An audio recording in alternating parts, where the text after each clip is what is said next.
this vote, the ayes are 218, the nays are 211, with one answering present. The resolution is adopted. Is anyone surprised that I am somehow deemed unworthy to speak about American foreign policy? Or that they see me as a powerful voice that needs to be silenced? Frankly, it is expected. Because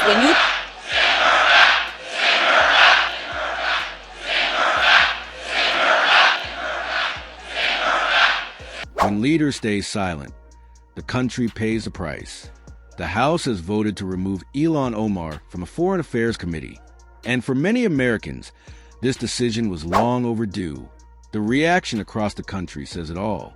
People are cheering because accountability finally showed up in Congress.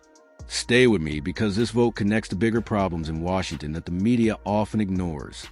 Thank you, Mr. Speaker. We've heard from my colleagues the reasons why the Representative Omar should be removed from this committee, but I feel like all the reasons have not just yet been stated, which is why I rise to add for the record.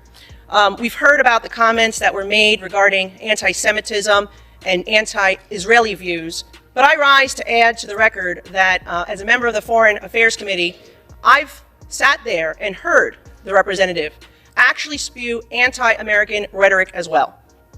I've been in that committee room where the representative equates Israel and the United States to Hamas and the Taliban. Absolutely unacceptable for a member of that committee. I've also heard the representative equate that it is the United States' fault that there is turmoil in Venezuela. That is not because of the oppressive socialist and communism that has spread throughout Central and South America and Venezuela at the hands of the Maduro and Hugo Chavez regimes. That is unacceptable.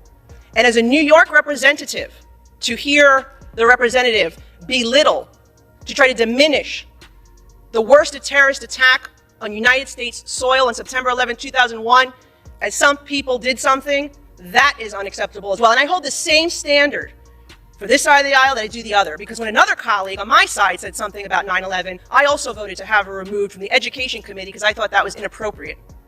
So I'm being consistent here, and I hope my colleagues will do the same to show that this is about consistency and accountability, because we should not have an individual with those views on the committee that is tasked with representing our country and our Congress to foreign nations. I yield back. Censuring Representative Ilhan Omar of Minnesota. Whereas elected members of Congress take an oath to bear true faith and allegiance to the United States without any mental reservation or purpose of evasion. Whereas Representative Ilhan Omar took an oath of allegiance to the United States upon becoming a citizen, declaring, "I absolutely and entirely renounce and abjure all allegiance and fidelity to any foreign prince, potentate, state, or sovereignty, of whom or which I have heretofore been a subject or citizen." Whereas on January 27, 2024, Representative Omar gave remarks at an event in Minneapolis in which she made treasonous statements. Whereas Representative Omar said she has spoken to many Somalians who asked her to intercede for the Somali government by pressuring the United States government into certain actions. Whereas Representative Omar assured the Somalians she spoke to, the U.S. government will only do what Somalians in the U.S. tell them to do. They will do what we want and nothing else. They must follow our orders, and that is how we will safeguard the interest of Somalia. Whereas Representative Omar continued, "For as long as I am in U.S. Congress, Somalia will never be in danger. Its waters will not be stolen by Ethiopia or others. Sleep in comfort knowing I am here to protect the interest of Somalia from inside the U.S. system." Whereas George Washington warned in his farewell address of 1796 to guard against the impostures of pretended patriotism, and further declared citizens by birth or choice of a common country, that country has a right to concentrate your affections. The name of American, which belongs to you in your national capacity, must always exalt the just pride of patriotism more than any appellation derived from local discriminations. Whereas these statements by Representative Omar clearly violate the oath she took as an elected member of Congress to defend and protect the United States Constitution. Whereas Representative Omar has exhibited the treasonous tendencies George Washington warned about, and her actions must be condemned by all members of Congress who adhere to the oath they took upon assuming office. And whereas by openly admitting her efforts to advance Somalia's interest using her position as a United States representative, Representative Omar has revealed herself to be a foreign agent acting on behalf of a foreign government. Now therefore be it resolved that Representative Ilhan Omar of Minnesota be censured. Representative Ilhan Omar forthwith present herself in the well of the House of Representatives for the pronouncement of censure.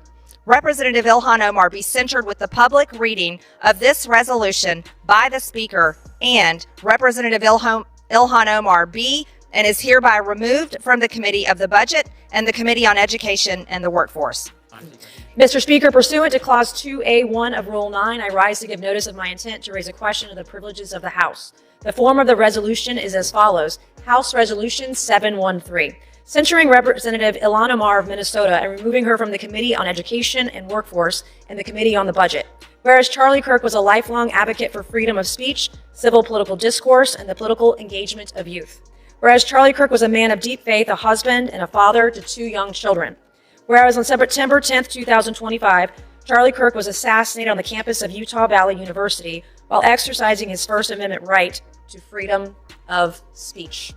Whereas on September 11, 2025, one day after the assassination of Charlie Kirk, Representative Ilhan Omar gave an interview on Zateo's town hall with Mehdi Hassan in which she smeared Charlie Kirk and implied he was to blame for his own murder. Whereas on September 12, 2025, 2 days after the assassination of Charlie Kirk, Representative Ilhan Omar reposted a video on X, formerly known as Twitter, which disparaged the character of Charlie Kirk and those mourning his death. Whereas the video Representative Ilhan Omar reposted on X states Charlie Kirk is dead, and before the body got cold, the far right propped his corpse up as a cudgel for their holy war. Whereas the video Representative Ilhan Omar reposted on X further states, don't be fooled. These people don't give a single shit about Charlie Kirk. They are just using his death to further their Christo-fascist agenda. Whereas the video Representative Ilhan Omar reposted on X further states Charlie Kirk was a reprehensible human being. He enacted his political agenda by preying on weak-minded people. He took complex socioeconomic issues and simplified them by pointing fingers at outgroups, demonizing those groups, and sicking his massive following on them. Whereas the video Representative Ilhan Omar reposted on X further states Charlie Kirk was a stochastic terrorist, an adamant transphobe. He denied the genocide happening in Palestine. He believed the subjugation of women, and in his last dying words, he was spewing racist dog whistles. Whereas the video Representative Ilhan Omar reposted on X further states Charlie Kirk was Dr. Frankenstein, and his monster shot him through the neck. Whereas the video Representative Ilhan Omar reposted on X further blames Charlie Kirk for his own murder. Whereas Clause 1 of Rule 13 of the Rules of the House of Representatives provides a member, delegate, resident commissioner, officer, or employee of the House shall behave at all times in a manner that shall reflect credibility on the House. Whereas Representative Ilhan Omar's actions in the wake of the assassination of Charlie Kirk are reprehensible and affect the dignity and integrity of the proceedings of the House and do not reflect the credibility on the House. Now therefore be it resolved that Representative Ilhan Omar of Minnesota be censured. Representative Ilhan Omar forthwith present herself in the well of the House of Representatives for the pronouncement of censure. Representative Ilhan Omar be censured with a public reading of this resolution by the Speaker, and Representative Ilhan Omar be and is hereby removed from the Committee on Education and Workforce and removed from the Committee on the Budget of the House. Ilhan Omar's removal didn't come out of nowhere. It followed years of controversial statements that many see as hostile toward America and its allies. She compared the United States and Israel to terrorist groups, defended socialist dictators in Venezuela, and made dismissive remarks about 9/11 that outraged millions. This vote wasn't about free speech or identity politics. It was about judgment, national security, and respect for the country she represents. Today's vote sent a clear message. Accountability still matters, and Americans are done with double standards.